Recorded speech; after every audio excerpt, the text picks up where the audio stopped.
Nú ætlum við að byrja á þriðja kaflanum í bókinni Kraftur og hreyfingin. Hann fjallar hreyfingu og þyngd. Hvað hreyfing? Til þess átt okkur á því þá þurfum við að velta fyrir okkur hvort við erum að tala fólk sem að hreyfa eitthvað part líkamanns eða hvort að viðkomandi yfir höfuð á hreyfingu. Skiptir í raun og veru kannski ekki öllu máli hvort það bara hvaða skilning við leggum í þetta. En hreyfing að sjálfsögðu ekkert annað en breyting á stöðu eða staðsetningu hlutar. Ef hlutur farið af einum stað yfir annan, þá hlaut að hafa átt sér stað einhver hreyfing. Fyrst að hreyfing getur átt sér stað, þá getum við líka mælt hversu hratt hún gerist eða á hver löngum tíma.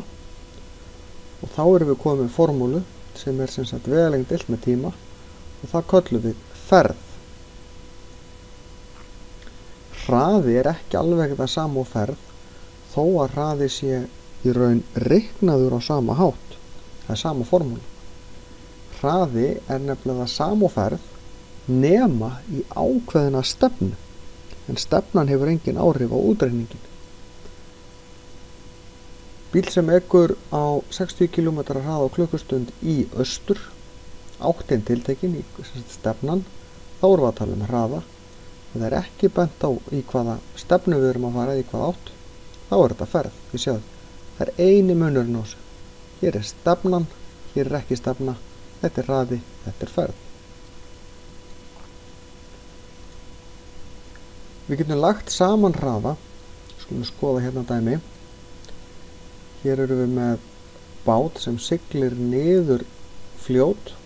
Fljótið rennur 10 km á klukkustund í norður og báturinn fer líka í norður 20 km. Þetta í raun og veru bara 20 pluss 10, 30 km á klukkustund í norður.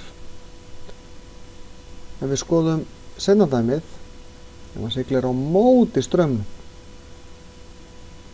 þá þarf hann að byrja, ef hann myndi sigla á 10 km hraða á klukkustund í norður, þá myndi hann ekki fara neitt. Því við erum í báðum tilfellum að miða við eitthvað sem stendur á bakkanum.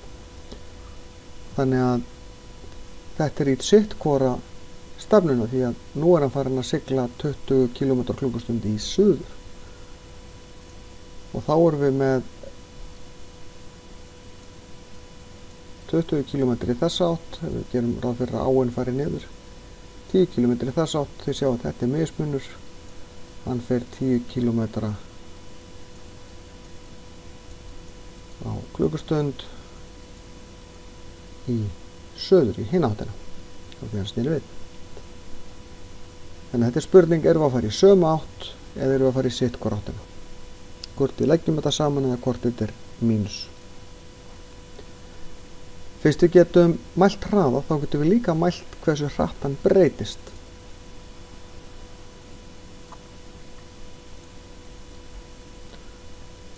Breytingar á hraða köllum við hröðun og það bara ákveðin formúla sem við lokahraðin, hraðin í lok dæmisins sem við erum að skoða, mínus upphafshraðin, hraðin í upphafi þegar við byrjuðum. Reiknum fáum útkom út úr því að þetta í svega og deilum svo með tímanum. Skulum skoða dæmi. Hver hröðun bíl sem ekur á 60 km klukkustund í norður en ekur svo hraðan í 80. Þetta var lokahraði í svega mínus upphafshraði deilt með tíma. Lokahraðin, hraðin í lokin 80 mínus upphafshraðin sem 60 deilt með tímanum sem 2. Þetta á við í svega. 80 mínus 20 þetta sem sagt 20 deilt með 2 sem gefur okkur 10. Og nú einingin hér aðeins flóknari.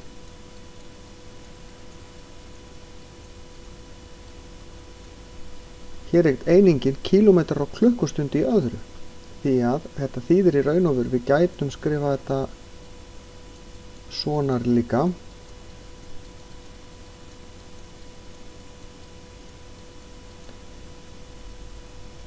Kílómetrar á klukkustund og klukkustund. Því að fyrir hverja klukkustund sem líður, þá eykst hraðinn 10 kílómetra á klukkustund. Klukkustund er tvisvar, þess vegna er þetta í öðru veldi.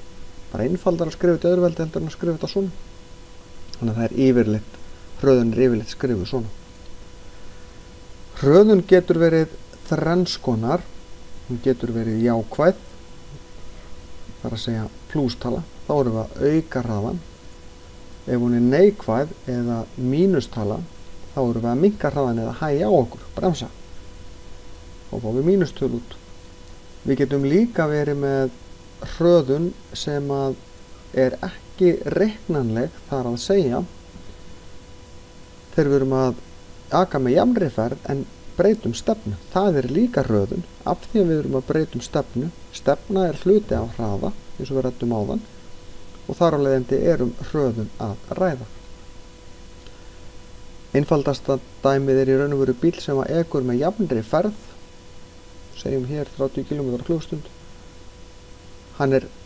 Við getum ekki reiknað eina hröðun því að hann ekur með jafnri ferð, en hann er alltaf að beygja, alveg stöðugt í þetta hringtorg, og þar á leiðandi hefur hann hröðun því að stefnan er hluti af hraðanum. Hraðabreyting á hraðanum, þýðir að hröðun er að ræða.